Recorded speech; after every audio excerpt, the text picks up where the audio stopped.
Assalamualaikum warahmatullahi wabarakatuh. Apa kabar anak-anak?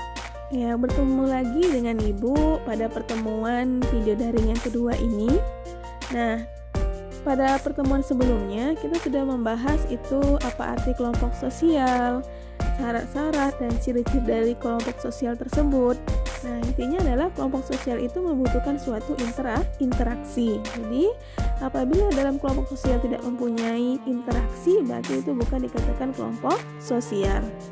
Nah, pada hari ini kita akan membahas mengenai fungsi dari kelompok sosial. Nah, fungsi dari kelompok sosial itu ada dua, individu dan bagi masyarakat. Fungsi kelompok sosial bagi individu yang pertama sebagai sarana pendidikan. Kenapa dikatakan sebagai sarana pendidikan? Dalam kelompok sosial ada namanya interaksi. Jadi ketika kalian berkelompok, misalnya dalam kelompok belajar matematika, nah itu bisa menjadi sarana pendidikan. Kita bisa menambah pengetahuan dan saling bertukar ilmu pengetahuan. Fungsi yang kedua sebagai sarana menjalin hubungan sosial.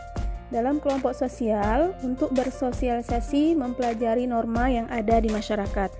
Fungsi yang ketiga sebagai sarana pemecahan masalah. Nah, ketika kita berkelompok, jika salah satu dari kita ada yang mempunyai masalah, maka bisa diselesaikan secara bersama-sama dan bisa mendapatkan solusi dari masalah tersebut. Fungsi kelompok sosial bagi masyarakat, yang pertama pembentuk struktur sosial dalam masyarakat. Nah, sebuah struktur itu tidak akan pernah ada kalau tidak ada kelompok. Misalnya, seorang ketua OSIS tidak akan menjadi ketua apabila tidak ada anggota kelompoknya. Fungsi yang kedua, membentuk nilai dan norma masyarakat. Nilai dan norma muncul dari hasil interaksi di dalam kelompok. Fungsi yang ketiga, pengawasan sosial. Artinya, di dalam kelompok kita bisa melindungi anggota dari berbagai dampak negatif.